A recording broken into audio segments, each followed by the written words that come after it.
Have you ever noticed that some people seem to have almost supernatural control over the environment around them? They don't yell, they don't beg. They just withdraw without saying anything, and suddenly everything changes. The energy shifts. People start questioning, chasing, feeling something. Now imagine if you did the same thing. What would happen if you stopped reacting to everything immediately? If you chose silence instead of an automatic response? Withdrawal instead of an outburst? That's exactly where the real issue lies. When you stop being emotionally, physically, and psychologically always available, the world around you goes into crisis. Because people are used to controlling you through your reactions, impulses, and predictability. But the day you choose to withdraw, the game changes, and those who thought they knew you realize they actually knew nothing about you. Carl Jung once said, "Everything that irritates us about others can lead us to a better understanding of ourselves." Now think about this. When you become inaccessible, who truly becomes desperate? Who gets angry? Who tries to provoke you just to get a tiny crumb of emotion from you? This situation reveals far more about the other person than it does about you. And most importantly, it exposes just how much you've been manipulated without even realizing it. You're constantly trying to please, to keep the peace, to avoid losing people who, deep down, were never really there for you. And with every forced yes, every instant reply, every emotional reaction, you give away a piece of your energy. At the end of the day, what's left? Exhaustion, frustration, and emptiness you can't explain. But let me tell you why. Because you're too available for people who don't even deserve a single minute of your silence. This video is not about turning your back on the world. It's about choosing yourself, about learning what Jung called individuation. The whole process of becoming authentic and complete begins the moment you realize silence can be more powerful than 1,000 arguments. Withdrawal, when it comes from awareness and not escape, is an act of tremendous strength. So now, looking you in the eye, I'm asking, how much longer will you allow yourself to be controlled by other people's emotions? Think about it. How much longer will you react like a puppet every time someone touches one of your wounds? Maybe it's time to cut those strings, to pull back, to become a mystery. Because when you stop being available, everything changes. You were taught to always be available, to say please, to answer immediately, to say yes, even when you wanted to say no. Since childhood, you've been conditioned to believe your worth lies in how available you are to others, practically brainwashed into it. But maybe no one has ever told you this truth so clearly. This extreme availability is not a virtue, it's a prison. And as long as you believe you always have to be emotionally or otherwise accessible, you'll be manipulated, drained, and forgotten the moment you're no longer useful. Why? Because always being available makes you predictable, and everything predictable becomes a tool. People start using you like an emotional emergency button. They press it whenever they want attention, comfort, or validation, and then they put you back on the shelf. And you don't even notice, because you've been fooled into thinking that being available for everyone will somehow mean that someone will also be available for you one day. But that's not how it works. Carl Jung spoke of the persona. I explained this in detail in my earlier videos. By the way, make sure to subscribe to the channel and like this video. It's the best investment you can make in yourself. The persona is the mask we wear to be accepted, loved, and recognized. And it's precisely this mask that makes you overly available. Even when you're drowning, you say, "It's fine." Even when you're exhausted, you reply to messages instantly. You explain yourself. You try to justify yourself. You defend yourself as if you owed the world something. But the truth is, the more you put yourself at the center of someone else's stage, the more you lose yourself. Always being available is a subtle form of self-abandonment. Most of the time, you don't even feel it. It's a hidden way of seeking approval and avoiding rejection. It's an attempt to control the image others have of you. But that control comes at a cost. Your peace, your vital energy spread as if it were infinite. But it isn't infinite. It's very limited. The people who want you to always be available don't actually want you. They want what you provide: validation, companionship, distraction, emotional comfort.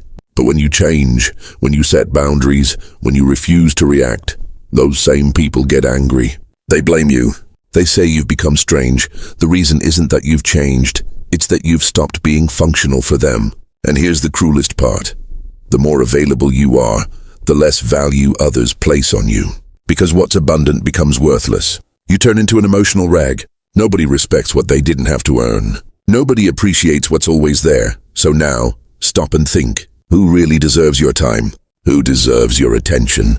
Who deserves your presence, your listening, or better yet, your absence? But before answering, we need to understand something fundamental. Why do we react so much? Why do we give in so easily? What's behind this almost automatic urge to react, justify, and please? The answer lies in what Carl Jung called psychic energy. Jung didn't see the human soul as a machine that simply reacts automatically to stimuli without consequences. Our mind is like an energy system, and every thought, feeling, and action consumes part of that energy. The question is, are you the one choosing where your energy goes, or are you letting the world decide for you? Every time you react impulsively, defend yourself against undeserved criticism, respond to a provocation that doesn't deserve your attention, get into useless arguments just to prove you're right, or try to please people who don't care about you, you're wasting psychic energy. You're spending your inner strength on things that don't nourish you. Jung said, "What you resist persists." Meaning, the more you react, the more you bind yourself. People who live emotionally drained are not weak. They've just been misdirected. And you know what happens to someone who lives in constant exhaustion? They become vulnerable. And when you're vulnerable, you become easy prey for the manipulative, the opportunistic, and the emotionally needy. People can sense it. They notice that you don't know how to guard your energy, that you react to everything, that you try to fix the world, and they take advantage of it. Jung said a healthy soul is a state of mind that knows how to keep energy within the system. This means knowing how to say no without guilt, how to remain silent without feeling cowardly, how to observe before acting. Because true power doesn't lie in reacting, it lies in choosing when and how to act. And that's only possible when you know yourself well enough to recognize your own impulses. How many times have you lost sleep over an unresolved conversation or event? How many nights did you spend unable to let go? How many hours have you wasted thinking about what you should have said or trying to figure out why someone treated you badly? I didn't deserve this. That is energy consumed for nothing. You're keeping alive ghosts that should have died long ago. You're feeding dynamics that only exist because you insist on responding. When psychic energy is well protected, it's like a force field. It creates presence. You walk into a room and receive respect without saying a word. But when it's poorly managed, you become invisible, reactive, fragile. And believe me, the world has no mercy for those who give in easily. That's why you need to start observing your own triggers. What pushes you into automatic reaction? What makes you lose your center? These are exactly the points where your energy leaks, and this is where you must work, not to become cold or indifferent, but to become sovereign over yourself, selective. Here comes one of Jung's greatest revelations. When you preserve your energy, you break the projections others have placed on you, and that deeply disturbs them. Because now you're stepping into that dark zone of silent manipulation. You think you're in control. You believe your reactions are conscious choices. But the truth is darker. Most of your emotional reactions are programmed, and those who understand this can easily manipulate you. Opportunistic people don't need to raise their voices, threaten, or push situations. They simply trigger the buttons you've left exposed, and you react the same way you always do. Carl Jung called this projection, the psychological mechanism by which people project onto others what they cannot see in themselves. But there's another side to this phenomenon that very few people notice. While others are projecting onto you, you're simultaneously receiving those images. And the more emotionally available you are, the more of a blank canvas you become for these projections. You know these kinds of people. The friend who only calls you in times of crisis. The partner who always needs you to save the day. The person who praises you, but only as long as you're useful to them. None of this is a coincidence. It's not about you. It's about the role you agreed to play, the idea of you they're playing with. And why do you accept it? Because you're afraid of disappointing, of not being loved, of being abandoned. The most effective manipulation doesn't happen through yelling. It happens in the silence of guilt. When you feel you owe others, when you believe you must be ready, must help, must understand, even if it destroys you inside. Here's the real point. The manipulator doesn't need to control you. They only need you to keep reacting the same way. But when you stop reacting, the game falls apart. When you start saying no, when you respond with silence, when you withdraw, instead of explaining yourself, the projections begin to break. The mask they put on you falls, and this unsettles them.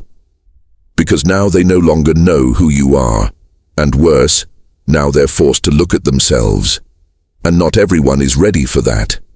Your inaccessibility is a threat to them, because it forces others to confront their own emptiness. The silence you offer brings out the inner noise they don't want to hear, and then the attacks come. Criticism, emotional drama. Not because you're wrong, but because you've stopped being a suitable mirror for them. Jung once said, "One does not become enlightened by imagining figures of light, but by making the darkness conscious." When you withdraw, when you stop feeding the cycle, the shadow of others begins to surface. And for those who have always used you as an escape route, this becomes unbearable. But are you ready to deal with the discomfort of being misunderstood, rejected, even attacked in order to protect yourself? Are you ready to endure the silence that comes after withdrawal?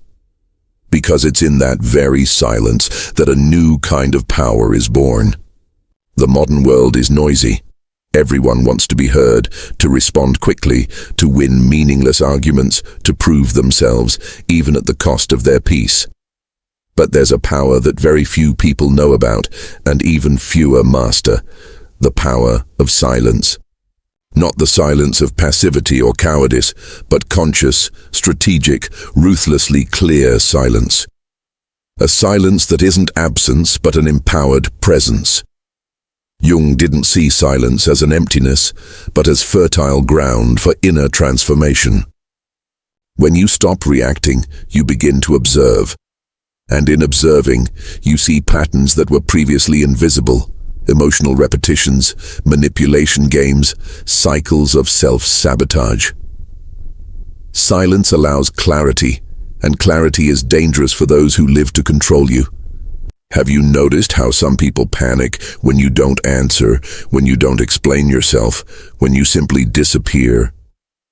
It's not because they miss you, it's because your silence takes away their control over the narrative. When you're speaking, you're still playing their game.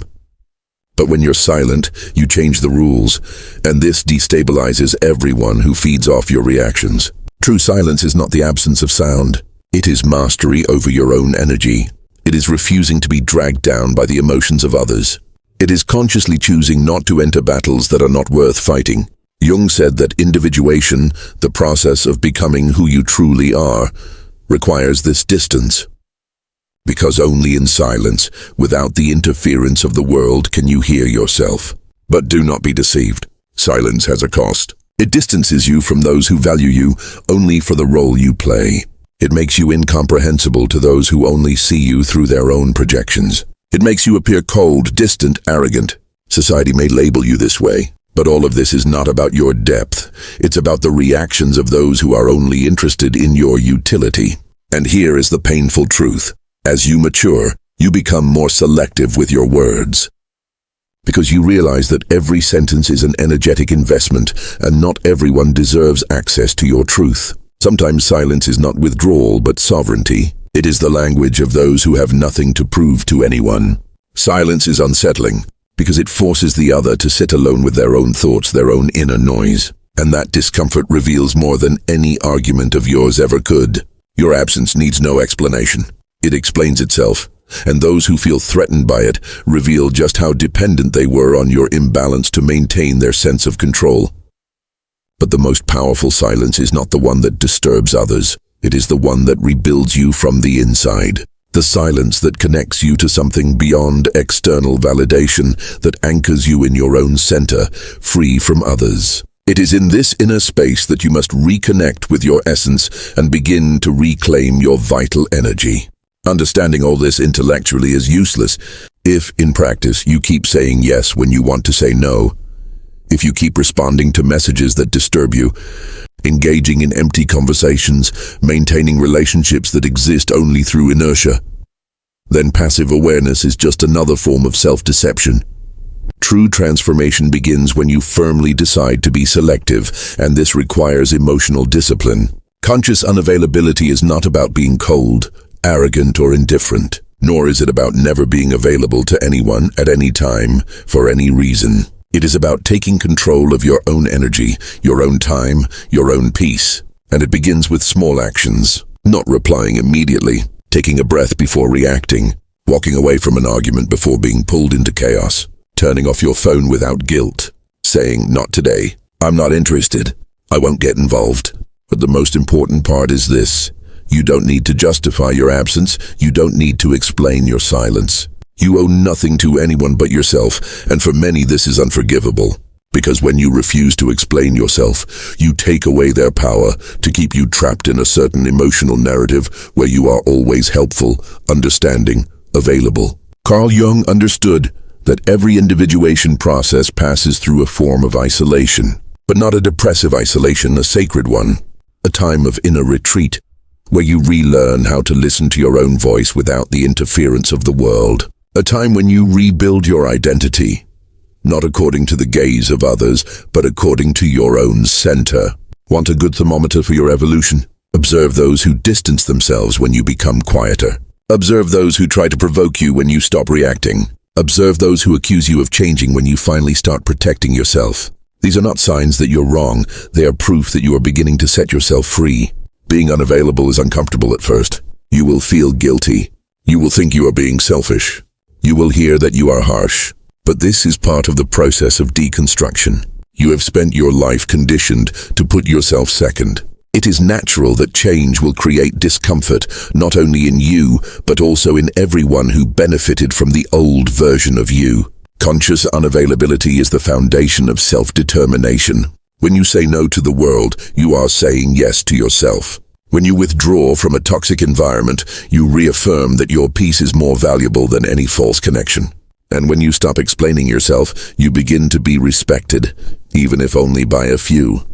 But not everyone is ready for this kind of presence, because your emotional absence will expose the wounds they don't want to face. It will reveal just how dependent they were on your emotional chaos to feel in control. And it is precisely at that moment that the break happens. And with the break comes pain, loneliness, alienation, the feeling that you are losing something even as you are setting yourself free. But what comes after? What follows the distance? What is born from silence? When you stop being available to everyone, something profound begins to happen. First comes silence, a disturbing silence that makes you question if you are doing the right thing, if you were too harsh, if you are losing people who love you. But slowly that silence transforms. It begins to cleanse, to calm, to heal. And then comes solitude, but not the solitude of absence, the solitude of full presence, the solitude of being with yourself, the solitude of the strong, the solitude of someone who no longer betrays themselves just to keep others close. And in that inner space where there was once chaos, clarity appears. Where there was once anxiety, peace arrives. Where there was once neediness, a new kind of strength emerges. The strength of being whole within yourself. Carl Jung said that the process of individuation, of becoming who you truly are, requires separating yourself from the collective, removing the mask, and walking alone for a time. And when you decide to be unavailable, that is exactly what you are doing. You are not escaping the world, you are returning to yourself. It is the moment when you stop being a reactor and become a creator. When you stop being shaped by circumstances and start shaping your reality from within.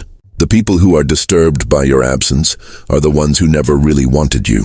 They only wanted the role you played. Now that you no longer fit that mold, they don't know what to do with you. And this sets you free. You will lose people, but you will find yourself. You will withdraw from certain places, but you will rediscover your essence. You will be misunderstood, but eventually you will be respected. Because when you are no longer available for just anything, you become valuable, rare, unforgettable. And don't be fooled. This is a rebirth, a new beginning. The beginning of a life where you are no longer available for emotional scraps, mind games, voids disguised as love. Now you accept only what is in harmony with you, your truth, your wholeness. If you have come this far, it is because a part of you is ready for this new path. A part of you has realized that being loved means nothing if it requires abandoning yourself. And that true self-love begins the moment you choose yourself. So now tell me, are you ready to be misunderstood, rejected, even hated for the sake of your inner freedom? Are you ready to pay the price of being alone for a while? If this message touched you, if it made sense, write in the comments, I choose peace. Let's see how many people here are ready for this transition.